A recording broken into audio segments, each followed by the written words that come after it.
There is really great potential locked up inside of you. I really don't care where your location is, whether you're in America or you are in Zimbabwe or even in the forgotten corners of any part of the world, right? There is great potential locked up inside of you, and it is your responsibility to find that potential, maximize it, utilize it in affecting and benefiting your world in a positive way. And that's your responsibility. That's the first thing I want you to understand while we explore our time here together today. All right. And I want to talk to you about very profound yet seemingly simple things about your potentials, the things that you are capable of. That's the definition of a potential now. Things that you are capable of that you know you're doing, things that you could but you're not yet doing, things that you should but you haven't yet realized to be worth doing. Those are innate abilities, things that you can do that are necessary for you to do, but you haven't seen the necessity in it, right? And there are so many you can explore, and you can, I'm looking at something right now. What is the possibility for your life right now that you're not even aware of yet? Those are your potentials, and you want to begin to bring them out. You want to begin to generate them, to ignite them, to build them up, to compound them and use them positively, maximizing them to benefit your world.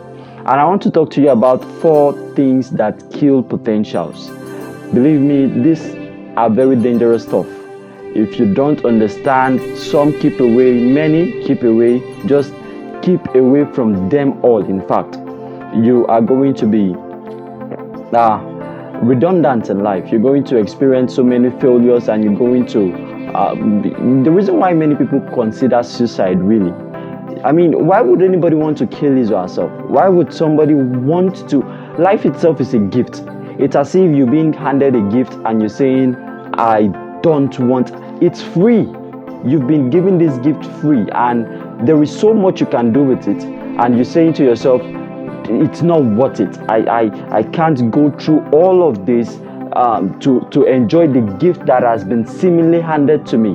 And then that's the reason why many people commit suicide, or even conceive or consider committing suicide.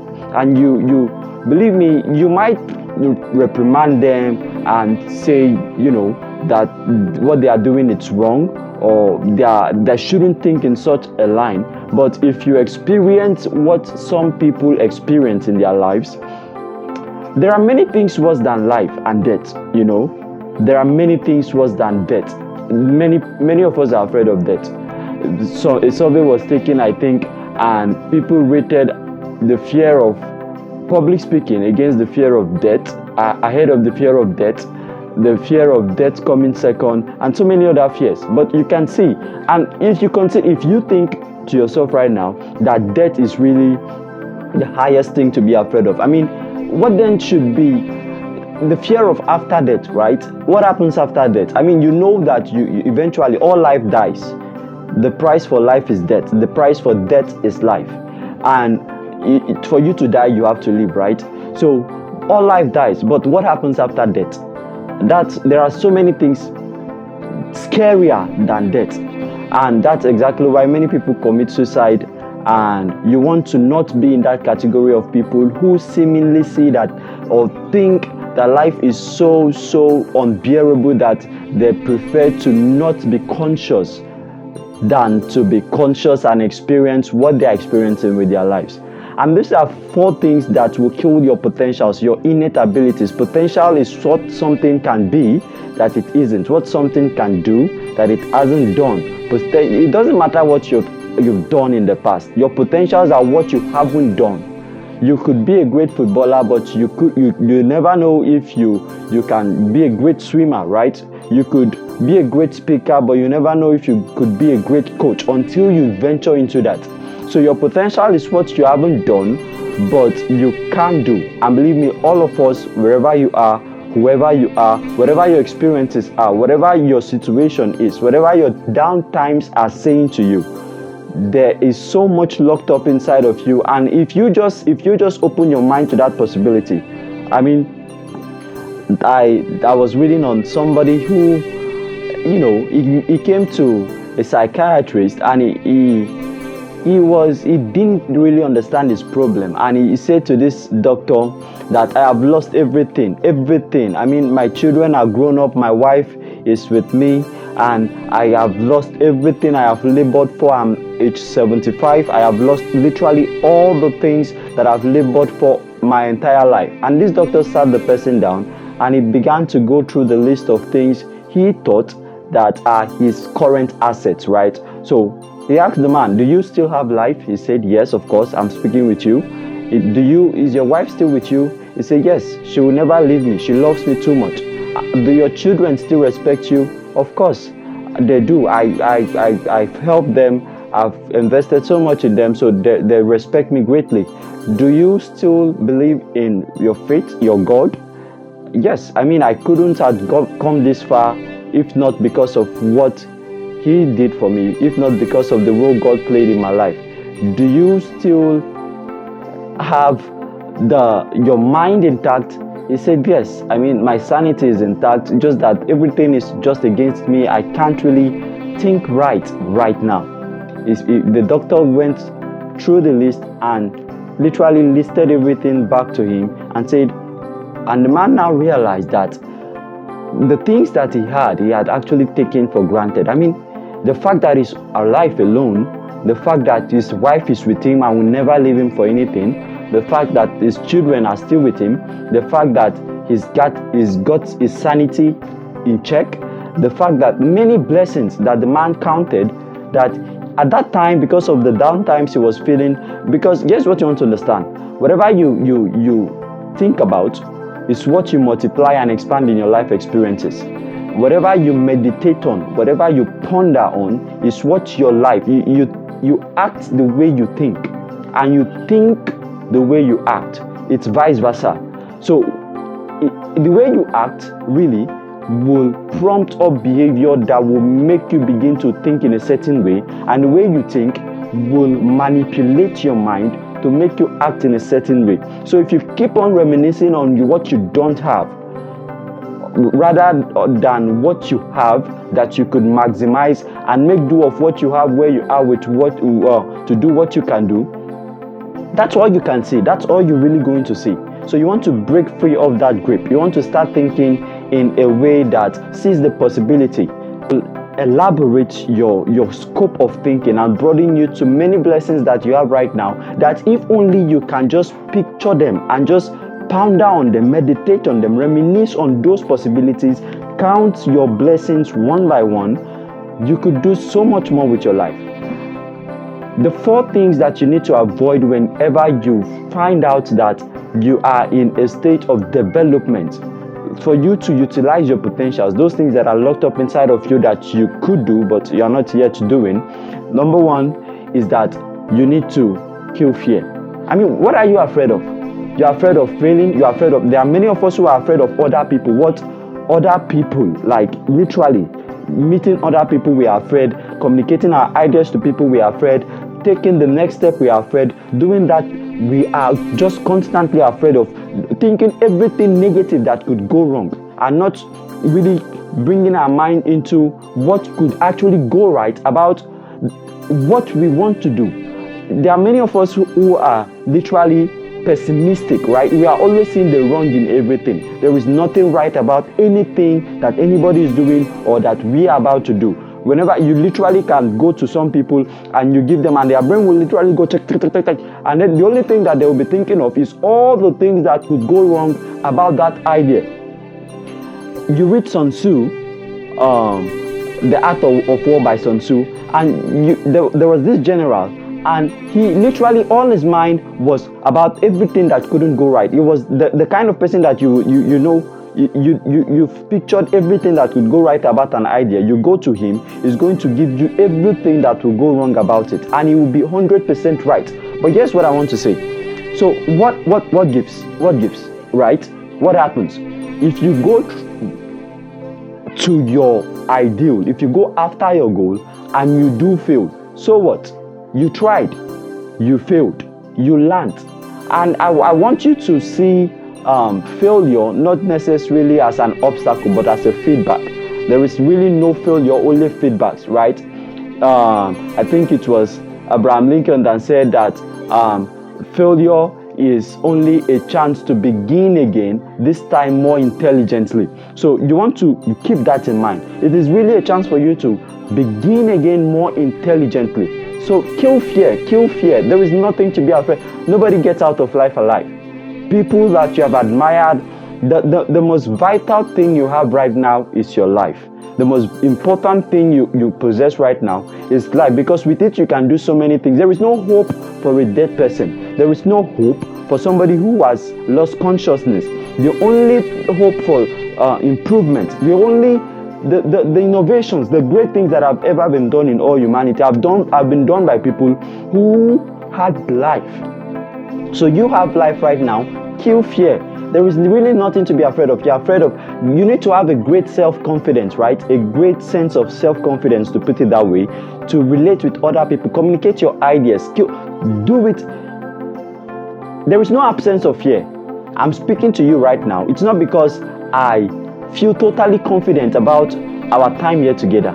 It's not because everything is right that I am here with you today. But it's not because I'm not afraid of the consequence of you not taking or you criticizing what I'm saying, or of you reprimanding, or you being cynical about receiving what I'm saying. It's not as if those fears are not there. But guess what? I will do it anyways, and you will listen. You know why? Because I have life, and with this life comes the ability to take steps, and steps that you take and you are not afraid of, and not improvement. Fear is necessary for you to improve. When you go into a new terrain, there is need for fear. There is no absence of fear.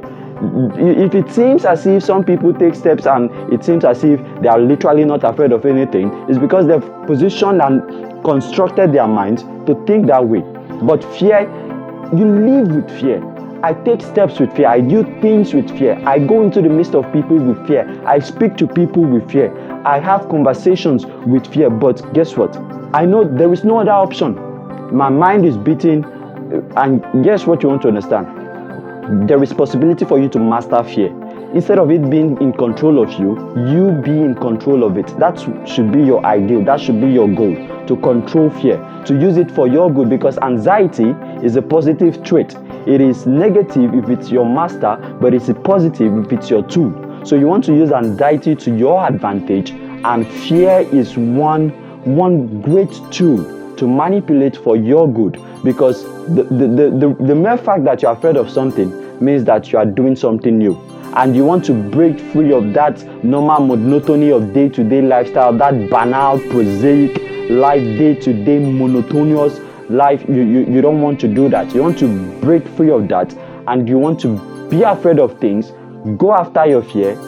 Kill everything. Do the thing you fear, and the fear of death is imminent. It's inevitable. What you fear, if you do it, it's going to die.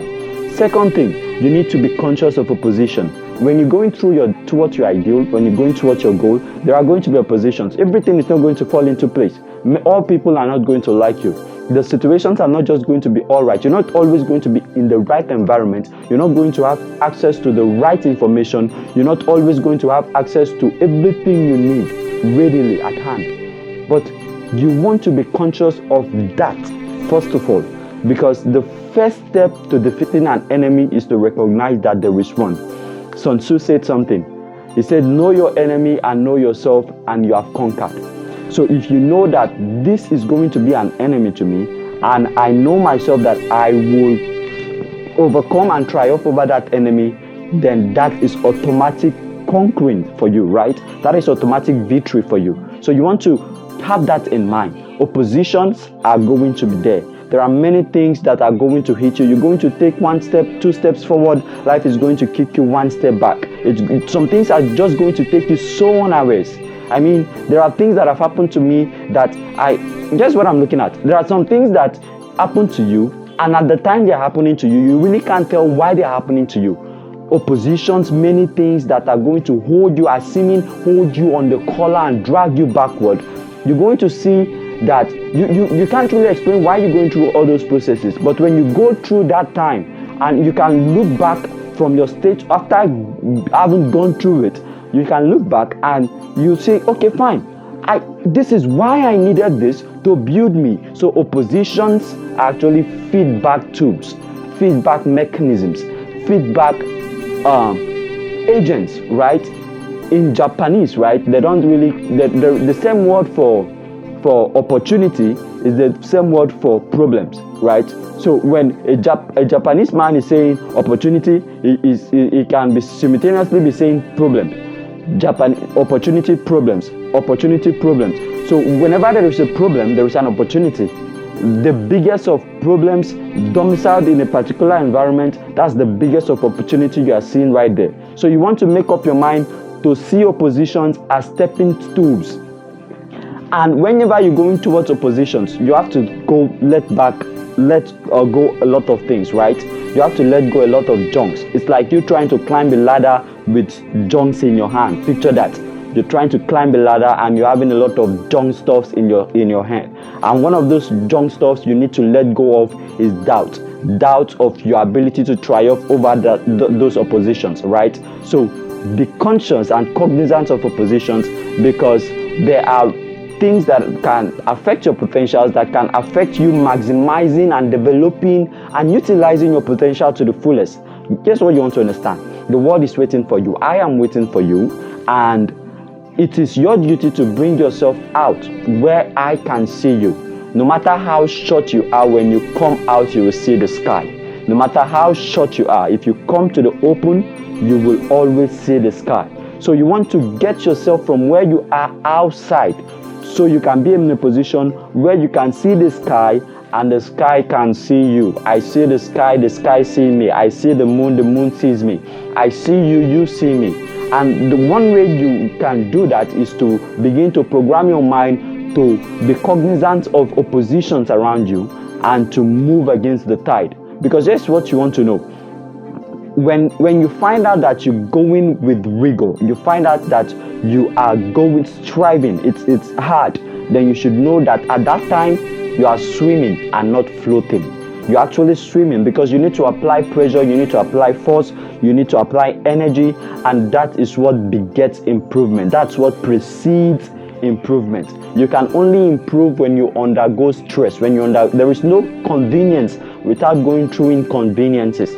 There is every prize, Prize, has a price, Price, right? Every prize, Prize, has a price, Price. So you want to make up your mind to pay the price to win the prize. Pay the price so you can win the prize. Go after the oppositions, and you need to be very, very, very cognizant of them. And try to avoid some if you can, like useless people who come around you. I'm using useless respectfully speaking right now, because of course, I'm not being deprecating in any way, but there are some people that are not really useful to you, and you want to let them go off. You want to go through a dot. There are many of us who want to act like 911. We want to take everybody along, but there are some times that you can't take. In fact, when you're stepping into a new terrain, most times you really can't take everybody along. You want to take yourself. The door is meant for you to fit through. So you want to take yourself through the door first, then beckon on others to come join you at the other side of the door. Third thing you want to take cognizance of is distractions. Doing substitute activities. That party you go into, that place you have to go to, that event you must always attend, that game you must always play, that movie you just have to watch, that thing that you have to do. And distraction can be in so many subtle yet deleterious ways, right? Because there are some things that you are doing, and to you think you're having fun, but they're actually killing you, destroying you, distracting you, luring you away from your goal. And guess what you want to know? The most dangerous thing that you can involve yourself into, as far as destroying the whole purpose for your existence is concerned, is doing good things that are not the right things for you. Because all things are permissible, but not all things are expedient for you. What that entails and connotates is that all things are allowed. You can do all things, but not all things are suitable for you, for where you're going. Because your direction is what determines your destination, and that's vice versa. Your direction determines your destination determines your direction. So you want to know that, okay, this is where I'm going. I need to avoid distractions. It's like you, an Olympic athlete on the racetrack, running and looking sideways. And there are many of us who are running and we're even looking backwards. I mean, imagine how that is going to, how bizarre that is going to be, because there is really no possibility of you beating those who are focused on what is forward. There is really no possibility of you running, striving to achieve. Because if you strive, you have to strive lawfully. That means you have to play by the books, you have to play by what is required, you have to engage yourself in the rigor, you have to do the work, you have to do what's right, you have to kill distractions, you have to avoid all those distractions that are wasting your time, because the unit of destiny is time. That's what you want to understand. So you want to keep yourself away from things that will distract you and waste your time unnecessarily. Lastly, is your success, your past success. The biggest enemy of your current, of your future success is your past success. What you've achieved in the past. You get complacent or critically satisfied with where you are and said, okay, fine. I mean, look at me. I am far off, better off than where I was. That's good, and I appreciate you for that. In fact, I compliment you for that. But guess what you want to look at? I mean, the fact that you are alive right now, there is really no exhaustion of potential. You can't exhaust the potential that are locked up inside of you. Your next big potential utilization mechanism or dynamics could be just encouraging somebody else, just changing the life of somebody else with your words. You've achieved so much, but then so many people are out there who have so much to achieve that are not privy to the body of information that you have right now, but they need it. And your next big potential right now, after you've acquired all the estates as an elderly person right now, and respectfully speaking, could be, I'm suggesting this to you, I'm not necessarily suggesting it to your subconscious, because your subconscious knows the right thing. I'm suggesting to you that it could be to just pass on that body of information, pass on that mantle to the young man out there. I'm saying your greatest possession is your time. Your greatest possession is your time. Use it. To the old man out there, your greatest possession is your experience. Pass it. Pass it on. There are people who need to know what you know. People who need to know what you are privy to. People who need to know the body of information that are locked up inside of you right now. And you need to pass that on. And just to buttress on the point of success and not allowing success stop the potentials that are possible for your life, that are in you, seeking for expression, crying out daily for manifestation. You don't over celebrate wins, right? Don't over celebrate successes.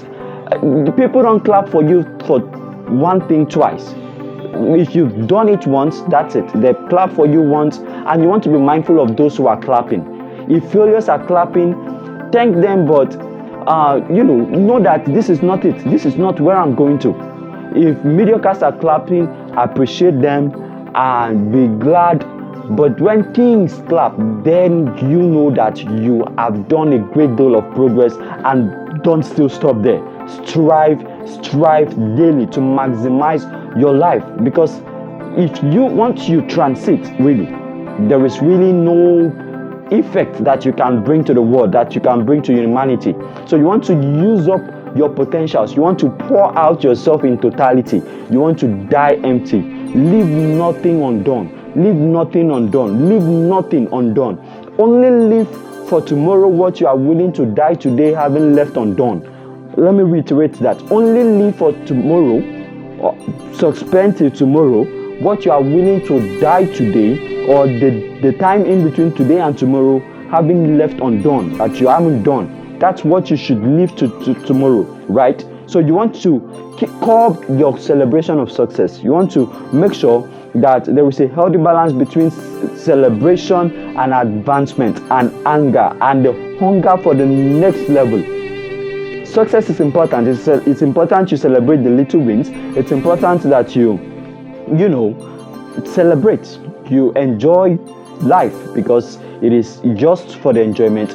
But life really isn't you can't reminisce on past successes and expect to advance to future progresses. We'd like to thank you especially for joining us on today's pathfinding session, and we hope to see you on the next session, because we promise it's going to be illuminating, life-changing, life-impacting, life-transforming. And I'd like you to like, subscribe, share on this. If you have something resonating in your mind, you can comment below so others can partake from your experience.